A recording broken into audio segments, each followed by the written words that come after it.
Well, here we are, kicking off February, and I'm talking to two very, very creative guys based in Melbourne who run an animation studio called Studio Showoff, which is very appropriate today because these guys have got a show-off story to tell because they've just been working with one of the biggest actors, that is trending so much at the moment, Timothee Charmett.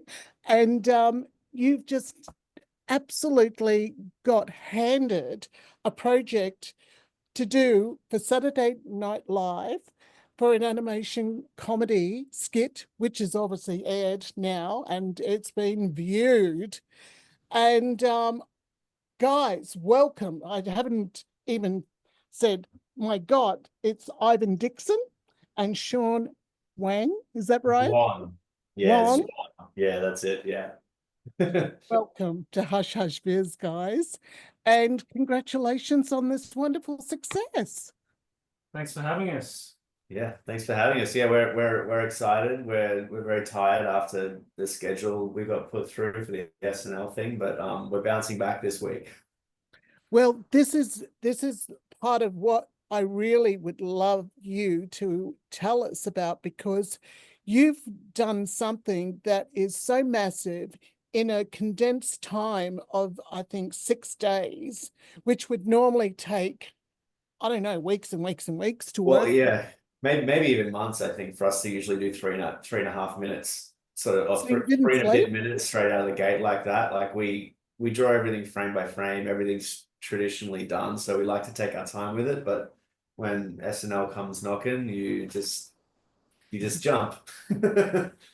It's a huge opportunity, which obviously opens the doors for maybe more things to come, do you think?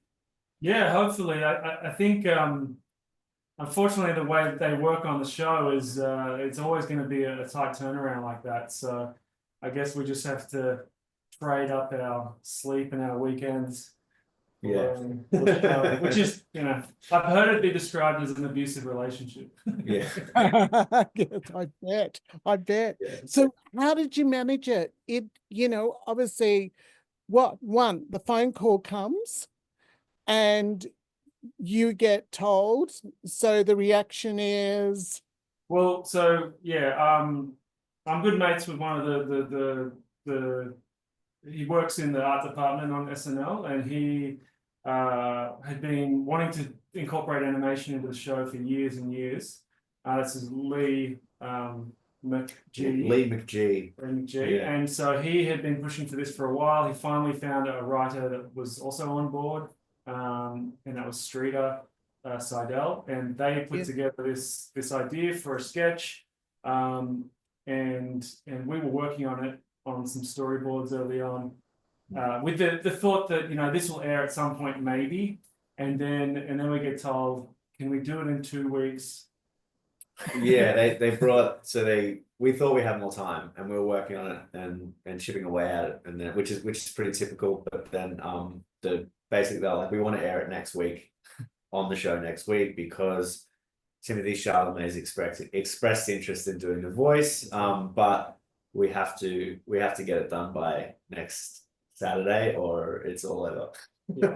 So we're like, all right, sweet. So we've got a reasonably sized crew here already, but we've got another project on at the same time, so we had to swell the ranks quite a bit. So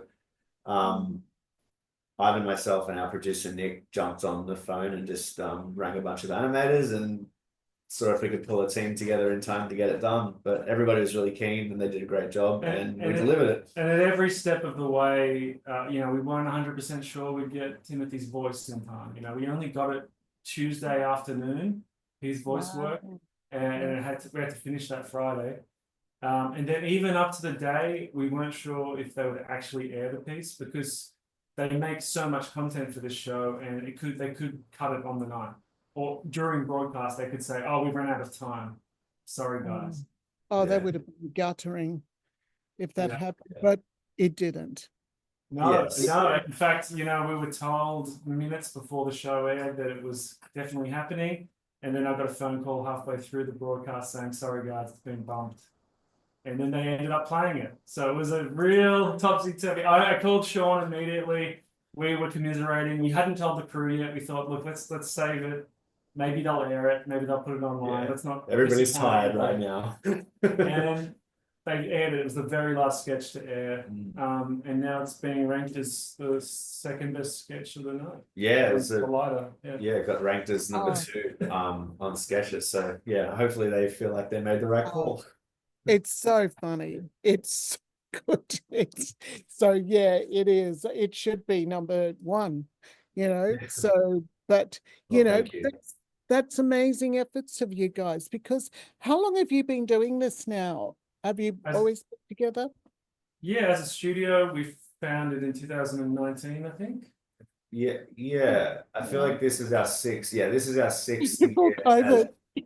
6 years of Studio Showoff, and Ivan and I have been working in animation for, I mean, I think maybe like 12 years. You a couple of years longer. Yeah, about 16. Oh yeah, actually much longer. But yeah, we've got before this we were doing our own thing for a while, and then we teamed up and started Studio Showoff. Yeah. And well, it's interesting because you just started before COVID. So were you busy over COVID? Because It's a good question. Yes. Weirdly, we're pretty versatile. You know, we've worked on music videos, video game trailers, TV show series, advertising. During lockdown, we saw a spike in animated music videos because nobody could shoot anything because of the restrictions. So that's when we did a string of them, including one for Elton John and Surfaces. And so actually, weirdly, I remember us having a phone call just as COVID hit, and we were sort of saying, you know, we're only like a year in or something. Was sort of going, I think, well, we had a good run. I think this is it. But, you know, and then the emails just kept coming in. I think what was happening was LA virtually shut down. The live action film industry shut down, and we picked up a lot of work that was. We were getting like briefs that read like they were probably intended to be, you know, filmed, and we were having to adapt them into animated videos. But yeah, I think we come out pretty well because we retained all this. We tried to do a really good job and retained all those clients, and then it just continued on after COVID. So yeah, we're pretty lucky during that time, I think, compared to other media industries. Yeah, no, that you were absolutely lucky, but you know, it's interesting. You were locked up anyway, the longest in Melbourne.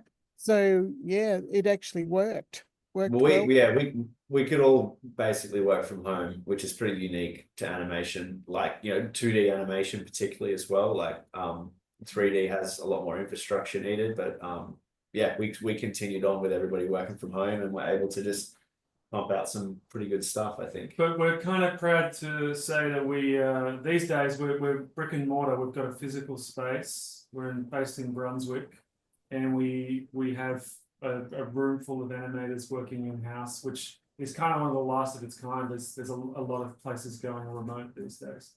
But we really like the culture that it fosters, the way you can, you know, train and learn from each other, including us. We benefit from the help of some really talented people that make our work better. Yeah, it's great. As Ivan said, a lot of studios, a lot of like animation studios either don't have a physical space now, or they're moving towards that direction slowly every year. Whereas we're actually actively pushing to make sure we have a space for people to come in. There's so much local talent here in Melbourne. I think the crew really enjoy that too. You know, I think coming in and working around with people who are talented and showing everyone your work and getting inspiration from other artists. And we're trying to turn this. We've got quite a large space here in Brunswick, and we're trying to turn it into a bit of a creative hub, like not just for animators as well. We've got video game developers downstairs. There's a musician out the back who's you know, who's you know, a couple of years into his business and producing a bunch of music with a recording studio, and there's some motion capture guys at the back too. Yeah, we host animation events here, like community events, and we might be doing a MEAF one soon as well. So yeah, we're just trying to dive headfirst into the community and make sure we can provide a physical space for people to operate out of. Wow, you guys are just so diverse and amazing. And I guess, you've actually conquered sleep deprivation now. So you can minimize working on Well, we just got a coffee machine in the office, so that's a big help. Yeah. And ping pong. The ping pong keeps us Ping pong. alert. Yeah. It's cliche to have a ping pong table, but we do have one. Yeah. No, well, ping pong's fantastic for, activating the mind. So that's really good. So what are you working on next, guys? Is it something?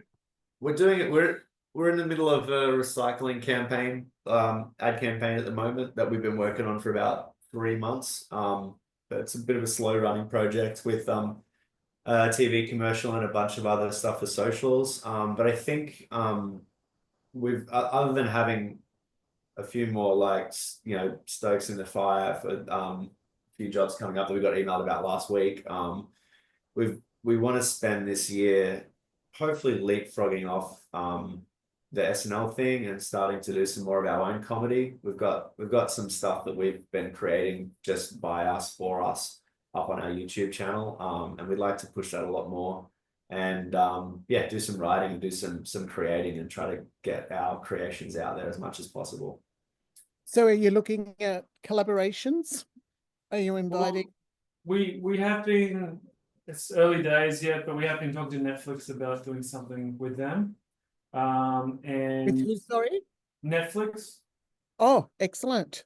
And last year we produced a series of animated clips for the TV show Fallout. You're familiar with that? On Amazon Prime. Hopefully we do more of that kind of content. But yeah, we collaborate all the time. I mean, we're trying to really foster like an environment where we can do these commercial jobs, but then save enough money doing those that we can do more original content. So short films, pilots, web series, that kind of stuff. Yeah, the whole point of this business way back at its grassroots is so to give us an avenue and for us to create for other people, other artists, an avenue to just make good stuff. And we're not interested in it all being commercial work or it all being TV work. We just want to move around through different avenues and make good work, and then hopefully make our own stuff as much as possible as well. Stuff where we can make exactly what we want and get our voice out there. Yeah, absolutely. It's important to do that, as to get your own personal projects up, because we're always creators are always doing other people's stuff. It's a bit of a trap. I think you can fall into we're responding to briefs constantly, and whether it's for a musician or a product or a video game or a TV show, and you can lose yourself a little bit in that process of trying to please other people. So I mean, last time we had a break, Sean and I both worked on some original stuff. Sean released a Halloween cartoon that he animated himself. And I've been working on a short film that hasn't come out yet. That's a couple of minutes long. And so we're always trying to, put ourselves in the creator position. Yeah, we've been working really hard on trying to get our YouTube channel to where we want it to be as well. Which is not historically something we've put a lot of effort into. But we hit 100K followers the other day, and then it started to feel like a real thing that we should actually be putting out there. And it's a new feeling when you are making stuff that's direct from your brain, and you're watching people fully engage with it online, enjoy it, want more of it, comment on it, dislike bits of it. It's good. It's refreshing to see. Often when you work on The client stuff, even if it's really good work, you don't, or even TV stuff, you don't get that immediate feedback. So it's yeah, we're excited to make more stuff like that.